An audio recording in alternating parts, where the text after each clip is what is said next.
Ya pasti semua orang pernah mengalami itu ya, yang bersosial media tentunya pasti mengalami gitu kan. Bagaimana berusaha ingin memberikan penilaian, ya kan, dan memberikan sebuah penghakiman juga, padahal belum terbukti kebenarannya gitu kan. Ya, ya semua orang menurutku yang bersosial media pernah mengalami itu, dan menurutku ya memang pastinya bersosial media ya itulah konsekuensinya gitu kan. Ya nggak mungkin nggak seperti itu, seperti ya dapat komen yang nggak sesuai harapan kita gitu ya, ya itu bagian daripada dualitas hidup kan, gitu yang selalu beriringan. Kalau aku juga ya pasti sama gitu ya, apalagi di era yang sekarang semua orang pasti pakai handphone kemanapun dia pergi gitu, bahkan ada mungkin hal-hal yang menarik sedikit aja perhatiannya pasti dia langsung rekam gitu, dan mungkin dengan mudahnya di share ke sosial media, dan siapa tahu emang lagi hokinya bisa FYP di TikTok atau misalnya banyak likes-nya, tapi belum tentu sebenarnya itu udah sesuai dengan apa ya, hal-hal yang mungkin ya oke. Ya mungkin ya belum tentu apa yang kita jadikan objek di dalam video rekaman itu adalah hal yang sebenarnya diinginkan oleh si objek tersebut gitu, dan itu yang sebenarnya terpotret juga di film ini yang membuat kita jadi harus semakin bijak dalam bersosial media, terus bisa mungkin sedikit banyak ya berefleksi kepada diri sendiri terhadap apa yang ada di sekitar kita. Ya pasti mendapatkan perundungan ya dari berbagai pihak gitu ya, atau bullying dari manapun gitu, tentunya di sosial media ya, itu pasti akan berdampak buruk sih gitu. Ya nggak mungkin bisa ya gimana ya ini kan menjadi sebuah masalah gitu kan di kita sekarang gitu, yang mendapatkan perlakuan tidak baik gitu, hanya video 15 detik 1 menit tapi sudah membuat sebuah kebenaran itu gitu, asumsi atau ilusi gitu. Ya pentingnya berkesadaran sih menurutku gitu kan. Budi pekerti itu kan ya artinya seperti perilaku yang dilakukan secara kesadaran gitu dalam cinta dan kasih. Nah ya dalam bersosial media pun juga penting gitu loh untuk itu gitu, bukan hanya dalam kehidupan nyata. Kalau kita dalam sekolah dulu kan diajarkan ada pendidikan moral Pancasila gitu kan ya, dan dalam bersosial media ini pun juga ya menurutku juga perlu ada pelajarannya juga, mungkin di sekolah ya kan, SMP udah mulai juga banyak anak-anak yang udah pegang handphone dan mereka juga bersosial media gitu.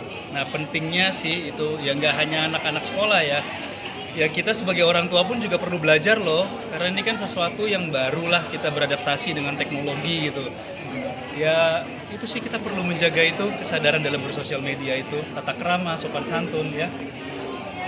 Salah satu challenge di film Budi Pekerti adalah penggunaan bahasa yang bisa dibilang sangat berbeda dari bahasa aku sehari-hari gitu, karena aku tidak berbahasa Jawa dan bukan asli dari daerah Jawa juga gitu. Jadi pas pertama kali dapat cerita ini dan Kak Regas memutuskan untuk menggunakan bahasa Jawa sebagai bahasa utama di filmnya, itu waktu pertama jujur aku lumayan deg-degan gitu, karena menurut aku penggunaan bahasa di film itu sangat sensitif gitu, apalagi kalau misalnya kelihatan sedikit aja penggunaan bahasanya itu tidak tepat gitu, pasti akan merusak satu filmnya gitu. Dan itu yang sangat aku antisipasi selama proses reading dan syuting juga, karena aku bersyukurnya ini prosesnya panjang banget. Mungkin kalau Kak Regas adalah tipe sutradara kebanyakan produksi di Indonesia yang mungkin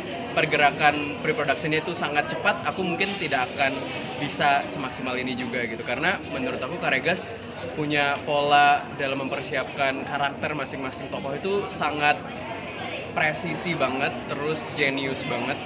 Bahkan kalau diceritain gitu dari saat kita proses reading, kita tuh bener-bener per kata gitu, dilatihnya tuh per kata, dan beliau tuh yang aku sangat bersyukur adalah bagaimana dia tidak kayak strict to the apa yang dia tulis gitu, karena penggunaan bahasa Jawanya itu bisa sangat fleksibel untuk Karegas gitu. Misalnya kalau aku pribadi punya beberapa kata yang aku sampai beberapa kali latihan tuh masih sulit untuk pronunciation-nya gitu, masih kayak agak sulit untuk bisa memberikan tutur kata yang tepat gitu, seperti beberapa kalimat yang akhirnya dirubah sama Karegas untuk bisa membuat aku nyaman bertutur bahasa Jawanya, dan itu membuat aku jadi nyaman juga saat proses syutingnya gitu. Jadi beberapa hal detail itu yang menurut aku justru ngebantu aku pribadi sebagai aktor untuk bisa all out gitu loh kepada semua hal-hal yang aku lakukan di proses syutingnya. Aku tuh syuting film ini tuh di bulan November, dan aku baru menyelesaikan syuting Catatan Si Boy itu di bulan Agustus. Jadi kurang lebih dari periode itu aku naikin berat badan sampai 15 kilo, dan itu jadi salah satu menurut aku hal yang diminta juga gitu, karena mereka ingin ada perubahan yang cukup signifikan terhadap penampilan aku gitu, mulai dari berat badan terus sampai ya pewarnaan rambut dan segala macam, sampai di titik bagaimana Karegas sangat detail terhadap mimik wajah kita sampai 1 mili pun gitu, bener-bener dia bisa ngeh gitu perbedaannya. Dan itu yang menurut aku jadi Karegas tuh menurut aku salah satu sutradara paling jenius dan masa depan untuk film Indonesia sih, Bo. Karena dia benar-benar ngajarin aku banyak hal, membuka perspektif baru aku terhadap aktor dan juga perfilman secara general. Karena menurut aku ternyata banyak banget hal-hal yang bisa kita gali itu selama proses pendekatan karakter. Dilar ya benar. Tapi tetap aja ganteng ya. Waduh. Kalau aku pribadi sebenarnya pas udah mulai syuting hari pertama tuh aku bener-bener ngelupain semua yang kayak perspektif aku terhadap diri aku melihat hal-hal yang lain gitu. Jadi pas aku udah mulai proses syuting ya nggak ada kayak ngerasa garing sendiri atau apa gitu.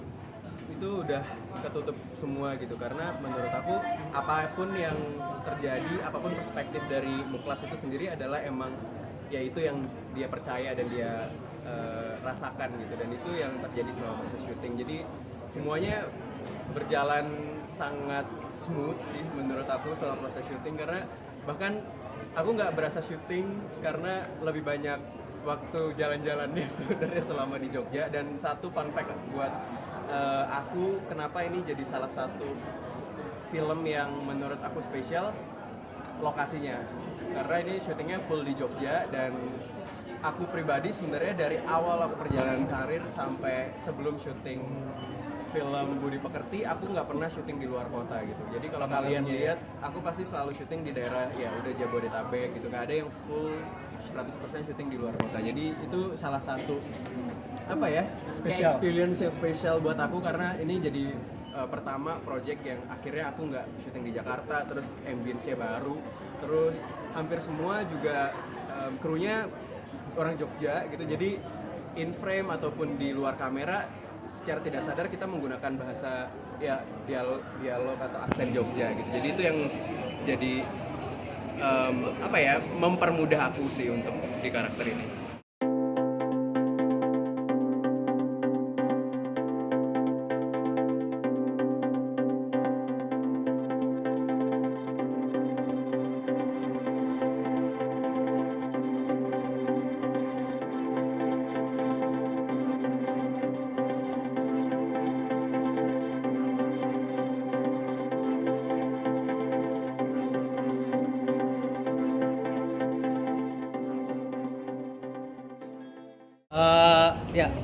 Jadi pendalaman karakter itu sebenarnya dari pertama kali kita screen test itu, satu hal yang aku sangat cintai dari Regas adalah dia present ceritanya. Jadi nggak asal ini skrip kamu coba jalanin, nggak. Dia benar-benar present apa visinya dia. Bahkan ini pertama kali aku ketemu Regas. Mulai dari situ, mulai setelah kita udah dapet, dikasihlah skrip. Dan sebelum dikasih skrip pun dia menjelaskan dulu apa maksud dari inti dari skrip tersebut gitu. Setelah itu kita punya diskusi. Benar-benar readingnya tuh one on one. Kadang readingnya cuma aku, Regas dan Mbak Ina doang bertiga, dan kita benar-benar ngomong kira-kira karakternya Gora ini pertama kayak apa sebagai manusia, kedua sebagai apa sebagai karakter, ketiga dia tuh diceritain ini sepenting apa gitu loh. Jadi pendalaman karakter itu bukan hanya cuman kayak oh dia ini orangnya ABC, tapi dalam puzzle ceritanya ini dia itu sepenting apa sih, dia itu membawa apa sih, apa gunanya dia untuk di Gaung Tingta bersama Tunas, apa gunanya dia untuk Bu Prani. Jadi eksplorasi karakternya pun juga sesuai kebutuhan tersebut. Contoh dari gestur-gesturnya kira-kira kayak apa, bagaimana dia jalan itu semuanya harus diteliti gitu. Dan itu pertama. Kedua, banyak sekali yang menurutku sangat menantang di sini adalah semuanya harus backed by research gitu. Jadi kebanyakan ketika reading itu bukan hanya kita membahas skrip. Aku sama Regas kebanyakan bahas textbook di SM5 untuk textbook psikologi gitu loh dan esensi manusia. Kira-kira masuk akal nggak orang secara psikologis? Masuk akal nggak ini dalam sudut pandang psikiatri gitu-gitu sih untuk pendalaman karakternya. Atau di syutingnya? Itu sulit jujur karena itu butuh waktu kurang lebih 7-8 jam aku direndam di kolam, sempat sangat kedinginan. Ya karena kita direndamnya setengah. Jadi airnya itu mulai dari pagi, mulai jam 6 pagi kita udah mulai take, aku udah mulai direndam. Airnya masih dingin saat itu karena matahari masih belum gitu kan. Direndam dan setengah doang, jadi setengahnya hangat, setengahnya dingin. Jadi body regulasinya kurang oke. Dan di situ diminta sangat tenang. Jadi untuk ngelakuin tenang sambil kedinginan, sambil tidak nyaman itu lumayan menarik. Yang pasti Regas, udah kenal Regas baru, cuman tahu karya-karyanya udah lama ya. Terus ketika adalah salah seorang namanya Baridla, temen lamaku juga, terus ditawarin ada satu karakter di sini menarik, dan langsung bilang iya, tidak ada kata tidak. Kayaknya saya bentar lagi nggak main musik deh, main film aja deh. Enggak lah, beda-beda. Cuman ada sesuatu yang nggak aku dapat dari musik, aku malah dapatnya di film. Dan lingkungannya, environment-nya gitu menyenangkan, ketemu teman baru, terus kayak apa ya, bisa ngobrol sama Prilly, sama Mas Dwi, Baina gitu, apa tahu aslinya mereka seperti apa. Dan ketika melihat mereka ada di depan kamera kayak Omar gitu, yang setiap harinya cengengesan, takilan gitu, terus tiba-tiba ketika action gitu, terus aku ngeliatnya kayak aku apa ya, seperti kayak selalu belajar even sama yang lebih muda daripada aku gitu. Tapi film menurutku satu hal yang menyenangkan dan mudah-mudahan akan ada film-film lainnya buat aku dan Omar. Gampang dengan sedikit enggak lah, maksudnya basicnya juga semuanya kan pekerja seni, jubahnya aja yang beda-beda gitu. Yang satu di film, yang satu di musik, nggak ada kesulitan. Menyenangkan, budi pengerti, menyenangkan. Pasti aku pertama ketemu Mas Dwi kayak anjing dia lagi ya kan, terus kayak Omar, Baina, Angga, Prilly, dan aku ada satu adegan sama Prilly kan, itu aku kayak pengen nahan ketawa gitu karena sama Prilly bercanda mulu kan kayak gitu. Aku justru malah sebenarnya paling deg-degan ketemu Bang Ari. Enggak, ini serius karena tahun 2017 aku masih nyari fotonya. Tahun 2017 di depan sebuah minimarket di Jalan Veteran dekat Bintaro. Ada satu, aku waktu itu lagi di situ sedang di luar parkiran, tiba-tiba ada yang datang. Ari Lesmana. Aku minta foto sama dia waktu itu. 2017 kayak dari situ aku pengen nonton 420 tapi nggak kesampean sampai akhirnya ketemu di ruang reading. Di situ aku deg-degan. Ari Lesmana depan gua. Tapi menyenangkan. Kalau misalnya sebagai bystander, sebagai observer mungkin sering ya. Tapi untuk sebagai korbannya sendiri, menurutku semua orang pernah gitu. Bahkan untuk suatu komen yang kita dapat dari teman yang tidak suka pun juga menurutku by default kita udah menjadi korban. Karena kita tidak bisa membela sendiri kan ya. Di sosial media itu ketika kita hanya berargumen tanpa pembelaan sebenarnya. Bilang kamu tuh pernah ngelakuin ini, enggak, di saat itu aku ini. Tapi di sini argumennya semua orang udah fix dengan apa yang dia pikirkan gitu. Jadi menurutku semua orang pernah jadi korban. Tapi untuk observe sekarang aku harus jujur, seringkali aku terdorong untuk mempercayai apa yang aku lihat gitu loh. Karena tidak bisa, yang kita punya sekarang news platform lebih banyak social media gitu. Apapun yang terjadi dalam waktu 1 menit kita udah bisa belajar gitu. Dan ketika kita sudah belajar secara unconscious, kita udah punya bias itu tersendiri kan. Dan bias itu kita bawa gitu. Jadi menurutku sebenarnya yang bahaya adalah kita bukan hanya menjadi korban yang sebagai bukan korban, tapi bahwa sebenarnya para netizen itu juga korban.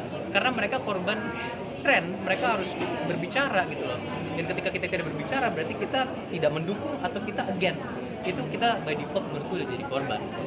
Sosial media ya sering sih kayaknya, cuman aku emang orangnya agak cuek aja sih, jadi kayak ya udah sering kayaknya ya. Kayak ada beberapa orasi-orasi di atas stage gitu terus tiba-tiba dipotong terus kayak jadi meme-meme gitu ya sering lah. Awalnya pasti kayak ini kenapa ya, terus ada rasa insecure, takut gitu, cuman lama-lama ya mungkin orang harus terbiasa ya, biar trauma kan nggak mesti harus dihindari, malah harus dicintain gitu biar